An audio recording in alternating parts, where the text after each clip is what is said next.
जी नमस्कार दोस्तों, मैं सत्य मिश्रा और आप देख रहे हैं टीच ही लर्नर्स का यूट्यूब चैनल।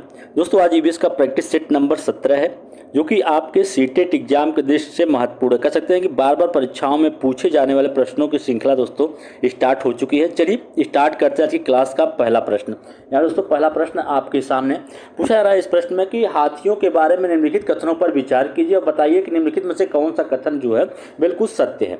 तो यहाँ पे कथन एक दे रखा है कि हाथी अधिक आराम नहीं करते, वे केवल एक दिन में 2 से 4 घंटे ही सोते हैं। वही कथन भी है कि एक वयस्क हाथी एक दिन में 200 किलोग्राम से अधिक पत्तियां और टहनियों को खा सकता है। और सी है कि उन्हें कीचड़ में और पानी में खेलना पसंद है और कीचड़ उनकी त्वचा को ठंड रखता है। डी है कि हाथी के झुंड में सबसे बड़ी मादा हाथी सब कुछ तय करती है। तो सबसे पहले दोस्तों आप जान लीजिए कि हाथी होती क्या है। तो हाथी के बारे में अगर यहाँ पे बताएं तो हाथी पृथ्वी पर उपस्थित सबसे बड़ा स्तनपायी पशु है और एक झुंड में 10 से 12 मादा हाथी और बच्चे शामिल होते हैं। इसका जो झुंड होता है उसमें 10 से 12 मादा हाथी और बच्चे सम्मिलित होते हैं और इसमें मुख्य रूप से मादा और हाथी ही शामिल होते हैं उसके झुंड में, ठीक है। और झुंड में कोई नर हाथी नहीं होता है। वह 14 या 15 वर्ष या साल की उम्र में झुंड को छोड़ देता है और झुंड कभी कभी जलवायु और क्षेत्र के आधार पर हाथियों से जुड़ जाता है। तो एक वयस्क हाथी एक दिन में 100 किलो से तक पत्तियां और टहनियां जो है खा जाता है और 3 महीने के हाथी का जो बच्चा होता है उसका वजन होता है 200 किलोग्राम। तो चलिए यहाँ पे हम देखते हैं कि हाथी जो है अधिक आराम नहीं करता है, केवल दिन में 2 से 4 घंटे ही सोता है, बिल्कुल सही। और एक वयस्क हाथी एक दिन में 200 किलोग्राम पत्तियां और टहनियां खाता है, बिल्कुल गलत है। 100 किलोग्राम पत्तियां और टहनियां खा सकता है। सी है कि उन्हें कीचड़ में खेलना पसंद है और कीचड़ जो है उनकी त्वचा को ठंड पहुंचाता है, ये भी सही है। कि हाथी के झुंड में सबसे बड़ी मादा हाथी जो होती है सब कुछ तय करती है, अर्थात कहने का मतलब झुंड की मुखिया होती है। तो इस प्रश्न का राइट जवाब दोस्तों ए, सी और डी जिस ऑप्शन में दिखाई दे वही इसका राइट जवाब होगा। ऑप्शन नंबर 3 इसका राइट जवाब हो जाएगा। चलिए हम अगले प्रश्न में चलते हैं। अगला प्रश्न आपके सामने स्क्रीन पर दोस्तों बार बार परीक्षा में पूछे गए प्रश्न है ये। निम्नलिखित में से ऐसे 2 जानवरों के समूह को चुनिए जिनके आगे के दांत जीवन प्रयत्न वृद्धि करते रहते हैं और अतः वे अपने दांतों को बहुत लंबा न होने देने के लिए वस्तुओं को कुतरते या काटते रहते हैं। छिपकली और गिलहरी, छिपकली और कछुआ, चूहा और गिलहरी, सांप और गिलहरी। तो इस प्रश्न का राइट जवाब दोस्तों क्या होगा? इसका राइट जवाब होगा चूहा और गिलहरी, क्योंकि चूहा और गिलहरी जो होते हैं दोनों होते हैं, इनके जो दांत होते हैं आगे के वो जीवन भर बढ़ते रहते हैं और उन्हीं दांतों के वृद्धि को रोकने के लिए ये चीज़ों को कुतरते या काटते रहते हैं। चलिए अगले प्रश्न पे, अगला प्रश्न यहाँ पे आपके सामने। इस प्रश्न में पूछा गया दोस्तों, बता दें आप सभी को कि नीचे दिए गए जानवरों पर विचार कीजिए। सांप, कछुआ, मेढक, घड़ियाल, निम्नलिखित में से वह विशेषता चुनिए जो इन सभी जानवरों में पाई जाती है। इनका 3 कक्षी हृदय होता है, ये अंडे देते हैं, ये जल और स्थल दोनों पर रहते हैं, इनके शरीर पर सल्क से ढके होते हैं। तो अब हम बात करते हैं कि ये दोनों ही क्या होते हैं। तो ये जितने भी यहाँ पे आप दिखाई दे रहा होगा, सांप हुआ, कछुआ हुआ, मेढक हुआ, घड़ियाल हुआ, सभी में क्या विशेषता है जो सब में पाई जाती है? ये सभी क्या होते हैं दोस्तों? अंडे देते हैं, बिल्कुल। इस प्रश्न का राइट जवाब ऑप्शन नंबर 3 इसका राइट जवाब होगा। सेकंड जो है ये सभी क्या होते हैं? अंडे देते हैं। चलिए हम अगले प्रश्न में चलते हैं। अगला प्रश्न यहाँ पे इस प्रश्न में पूछा गया है कि निम्नलिखित में से सलाद के बारे में सही कथन को चुनिए और अपना जवाब दीजिए। तो दोस्तों आप भी कमेंट करके जरूर बताइएगा कि आपके द्वारा कितने प्रश्न जो हैं वो सही हो पा रहे हैं। तो पहला है इसमें से कि सलाद लगभग 40 वर्ष जीवित रहते हैं और दिन के लगभग 17 घंटे वृक्ष की शाखाओं पर सिर को उल्टा लटकाकर मस्ती से सोते हैं। सलाद लगभग 10 वर्ष जीवित रहते हैं और दिन के लगभग 20 घंटे वृक्षों की शाखा पर सिर को उल्टा लटकाकर मस्ती से सोते हैं।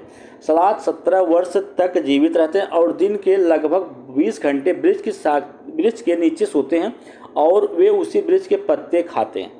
सलाद लगभग 10 वर्ष तक जीवित रहते हैं और दिन के लगभग 20 घंटे एक वृक्ष की शाखा पर उल्टे लटक कर सोते हैं और जिस वृक्ष पर रहते हैं उसी के पत्ते और टहनियाँ खाते हैं। दोस्तों ये तो विशेषता बिल्कुल सही है कि जो सलाद होता है वो जिस पेड़ पे रहता है उसी पेड़ की पत्तियाँ और टहनियों को खाता है।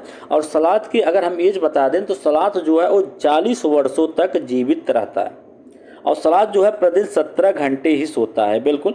और सलाद जो होता है छोटे भालू के बच्चे की जैसा होता है और जिस पेड़ पर रहता है उसी पेड़ की पत्तियां और टहनियों को खाता है और सप्ताह में केवल एक बार अपने शरीर को आराम देने के लिए पेड़ से उतरता। तो इस प्रश्न का राइट जवाब ऑप्शन नंबर फर्स्ट है कि सलाद जो है 40 वर्ष तक जीवित रहते हैं और दिन के लगभग 17 घंटे वृक्ष की शाखा से उल्टा लटक कर सोते हैं। चलिए अगला प्रश्न यहाँ पे आ चुका है। सभी प्रश्न दोस्तों पिछले एग्जाम से पूछे गए हैं और लगभग बार बार ये प्रश्न जो हैं वो रिपीट होते रहते हैं। तो यहाँ पे है कि निम्नलिखित में से भारत में मिलने वाला कौन सा सांप जो है जहरीला नहीं है। ये सभी क्या दोस्तों भारत में सांप पाए जाते हैं। पूछा गया है कि कौन सा सांप जो है वो जहरीला नहीं होता। रसल वाइपर, सा स्केल्ड वाइपर, भारतीय सैल अजगर या कॉमन क्रेट। ठीक, तो इसमें से कौन सा भारतीय सांप है जो कि क्या है जहरीला नहीं होता। तो भारतीय सैल अजगर जो है जिसको पाइथन बोलते हैं ये क्या है, ये जहरीला नहीं होता है। चलिए अगला प्रश्न दोस्तों फिर से वही रिपीट हो गया कि सलाद से रिलेटेड आपके कई प्रश्न जो इस एग्जाम में देखने के लिए मिल सकते हैं और कई टाइप से दोस्तों पूछा जाता है। ठीक है, सलाद के बारे में कथन को आपको इसमें चूज करना है कौन सा कथन जो है सही है। रिपीट हो चुका है दोस्तों। दोबारा प्रश्न फिर से आप देख लीजिए इसको एक बार कि सलाद जो है लगभग 40 साल तक जीवित रहते हैं और सलाद जो है 40 वर्ष तक जीवित है और जीवन काल इतने पेड़ों के आसपास घूमते हैं। बिल्कुल गलत है। सलाद जो है लगभग 40 वर्षों तक जीवित रहते हैं और अपने समय में लगभग 8 पेड़ों के इर्द गिर्द जो है एक घूमते रहते हैं। बिल्कुल सलाद जो है वो पूरा यहाँ पे आपको बता दें कि सलाद जो 40 वर्षों तक जीवित रहता है और इसी पेड़ के इर्द गिर्द जो है घूमता रहता है। बिल्कुल इस प्रश्न का राइट जवाब ऑप्शन नंबर सेकंड इसका राइट जवाब होगा। चलिए अगले प्रश्न पर। अब यहाँ पे प्रश्न संख्या नेक्स्ट है कि बिहार राज्य के लोगों के लिए निम्नलिखित में से मधुमक्खी पालन कार्यक्रम प्रारंभ करने के सर्वश्रेष्ठ अवधि कौन सी है। अक्टूबर से लेके अगस्त लेके अक्टूबर, अक्टूबर से लेके दिसंबर, फरवरी से लेके अप्रैल, अप्रैल से लेके जून। तो मधुमक्खी पालन करने का जो सबसे अच्छा समय होता है उसको आप बता दें कि मधुमक्खी जो है फूलों को आकर्षित करती है और मधुमक्खी एक छत्ते में रहती है और जिसका इस्तेमाल आमतौर पर किसी भी मधुमक्खी कॉलोनी के घोंसले का वर्णन करने के लिए किया जाता है। तो अक्टूबर से लेकर दिसंबर का जो मंथ है वो मधुमक्खी पालन करने के लिए सबसे उपयुक्त माना जाता है क्योंकि मधुमक्खियाँ इसी समय जो है अंडा देती हैं। तो जो समय अंडा देने का होता है वही समय जो है मधुमक्खी पालन का सबसे अच्छा समय जो है वो माना जाता है। चलिए अगले प्रश्न पे। प्रश्न संख्या नेक्स्ट है कि भारत के निम्नलिखित में से किस क्षेत्र में राजहंस घोंसला बनाने के लिए बड़ी संख्या में प्रवास करते हैं। तटीय क्षेत्र में, कच्छ का रण या थार या हिमालय। तो भारत के निम्नलिखित क्षेत्रों में से राजहंस जो हैं राजहंस घोंसला बनाने के लिए बड़ी संख्या में प्रवास करते हैं। तो बात करें भारत में राजहंस घोंसले बनाने के लिए कुछ क्षेत्रों में प्रवास करने के लिए जाने जाते हैं और बड़ी संख्या में विशिष्ट आवासों में एकत्र होते हैं। और बता दें कि क्षेत्रों में एक जहां राजहंस भारत में घोंसले के लिए प्रवास करते हैं वह है गुजरात राज्य में स्थित कच्छ का रण। तो बिल्कुल दोस्तों गुजरात में अवस्थित कच्छ का जो रण है यहाँ पे राजहंस जो है घोंसला बनाने के लिए बड़ी संख्या में प्रवास करते हैं। तो चलिए हम अगले प्रश्न में चलते हैं। अगला प्रश्न यहाँ पे आपके सामने, काला हिरण निम्नलिखित में से किस श्रेणी के जीवों से संबंधित है। विलुप्त प्रजातियाँ, दुर्लभ प्रजातियाँ, विशेष क्षेत्रीय प्रजातियाँ या संकटापन्न प्रजातियाँ। तो यहाँ पे बात करते हैं कि जो आपके काला हिरण है वो काला हिरण जो होता है वो किस प्रजातियों के अंतर्गत आता है। विलुप्त प्रजातियां, दुर्लभ प्रजातियां, विशेष क्षेत्रीय प्रजातियां या संकटापन्न प्रजातियां। तो यहाँ पे जो आप हिरण है तो दोस्तों हिरण आपका आता है वो आपके संकटापन्न जो प्रजातियां हैं इसके अंतर्गत आता है। ठीक है, अगर हम विलुप्त प्रजातियों की बात करें तो विलुप्त प्रजातियां उस जीवों का एक समूह है जो अब पृथ्वी पर मौजूद नहीं है। और दुर्लभ प्रजातियां एक ऐसी प्रजातियां होती है जिसकी संख्या बहुत सीमित या भौगोलिक सीमा तक ही सीमित होती है जो इसे विभिन्न खतरों के प्रति जो है संवेदनशील बनाती है। तो यहाँ पे जो काला हिरण है वो किस श्रेणी में आता है तो संकटापन्न श्रेणी जो होती है इसके अंतर्गत आता है। चलिए अगला प्रश्न है। अगला प्रश्न आपके सामने दोस्तों यहाँ पे आ चुका है। अब अगला प्रश्न है कि उत्तर प्रदेश का दुधवा राष्ट्रीय उद्यान निम्नलिखित में से किस जिले में स्थित है। लखीमपुर खीरी, प्रयागराज, मेरठ, शाहजहांपुर। तो उत्तर प्रदेश का दुधवा राष्ट्रीय उद्यान जो है वो कहाँ पे स्थित है तो दुधवा राष्ट्रीय उद्यान उत्तर प्रदेश के लखीमपुर खीरी जिले में स्थित है, भारत नेपाल सीमा पर स्थित है। ठीक है, बात करें तो यह बड़ी संख्या में दुर्लभ और लुप्तप्राय प्रजातियों का घर है जिसमें बाघ, तेंदुआ, बिल्ली, काला भालू, गैंडा, काले हिरण और बारहसिंघा शामिल है। चलिए अगले प्रश्न पे। अब यहाँ पे अगला प्रश्न है, इसमें पूछा गया है कि निम्नलिखित में से कथन ए और बी को आपको पढ़ना है। बोला है कथन ए में मनाली में ढालू छतों वाले बांसों के खंभे बने ऊंचे घर लकड़ी के घर बनाए जाते हैं। कथन बी दिया गया है मनाली में बारिश बहुत होती है और बर्फ़ भी बहुत ज़्यादा पड़ती है।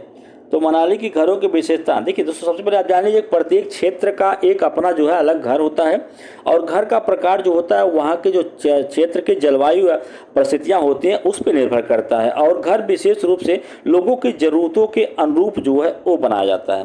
मनाली की घरों की बात करें तो मनाली एक पहाड़ी क्षेत्र है, वहाँ भारी बारिश होती है और बर्फबारी भी बहुत ज़्यादा होती है। घर पत्थर या लकड़ी के बने होते हैं जिसकी छतें जो है तो यह झुकी हुई होती हैं। तो यहाँ पे बिल्कुल दोस्तों आपको बता दें कि मनाली में ढालू छतों वाले मजबूत बांस के खंभों पर बनाए जाते हैं, गलत है। कथन जो ये दिया गया गलत है, लेकिन मनाली में बारिश बहुत होती है और बर्फ़ भी बहुत ज़्यादा पड़ता है, परंतु बी सही है। देखिए यहाँ पे ए जो है वो गलत है लेकिन बी कह रहा है बिल्कुल सही है। तो चलिए हम अगले प्रश्न में चलते हैं दोस्तों। अगला प्रश्न आपके सामने, सभी प्रश्न अच्छे हैं दोस्तों, वीडियो को शेयर जरूर करिएगा।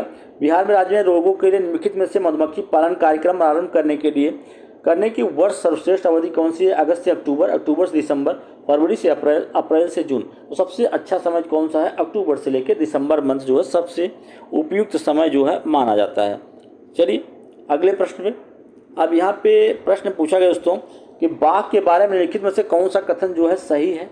यहाँ पे आपको बताना कौन सा कथन क्या है गलत है। बिल्कुल, इसके शरीर पर पीली और काली धारियाँ होती हैं, अपनी मूंछों की सहायता से अपने शिकार का पता लगा लेता है, अंधेरे में इसकी आंखों की रोशनी मनुष्य से 4 गुना ज़्यादा होती है, इसकी गर्जन 5 किलोमीटर तक सुनाई देती है। तो सबसे पहले आप जान लीजिए कि इसके शरीर पर पीली और काली धारियाँ होती हैं, तो बिल्कुल सही है कि जो कथन आपका दे रखा है ये बिल्कुल सही है।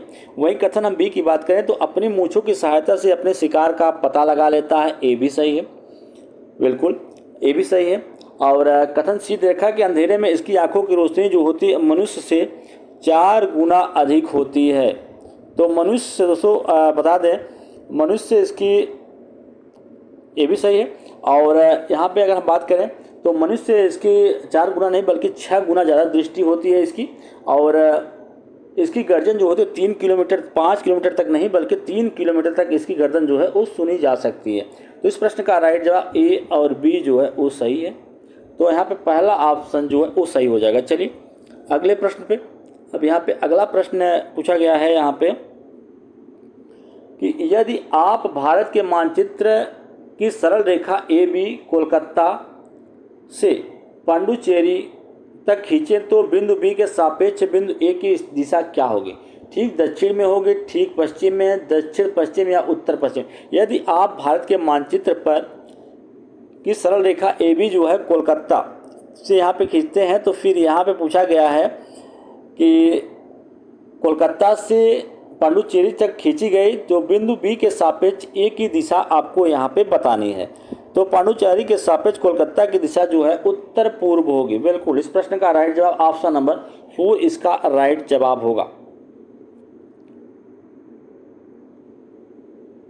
अगला प्रश्न है, इसमें पूछा गया है कि गुजरात के सापेक्ष उत्तर प्रदेश और आंध्र प्रदेश की क्रमशः स्थितियां क्या हैं? गुजरात के सापेक्ष जो है उत्तर प्रदेश की स्थिति क्या है? तो यहाँ पर बात करें तो गुजरात के सापेक्ष जो है उत्तर प्रदेश की स्थिति की बात की जा रही है। तो उत्तर प्रदेश किधर अवस्थित होगा दोस्तों? जान लीजिए कि उत्तर प्रदेश जो है उत्तर पूर्व में क्या है? उत्तर प्रदेश है उत्तर पूर्व दिशा में। और वहीं बात करें आंध्र प्रदेश की तो आंध्र प्रदेश जो है वो दक्षिण पूर्व में स्थित है। इधर दक्षिण पूर्व में आंध्र प्रदेश अवस्थित है। बिल्कुल, तो यहाँ पे इस प्रश्न का राइट जवाब उत्तर पूर्व और दक्षिण पूर्व, बिल्कुल इस राइट जवाब ऑप्शन नंबर 3 इसका जो है राइट जवाब होगा।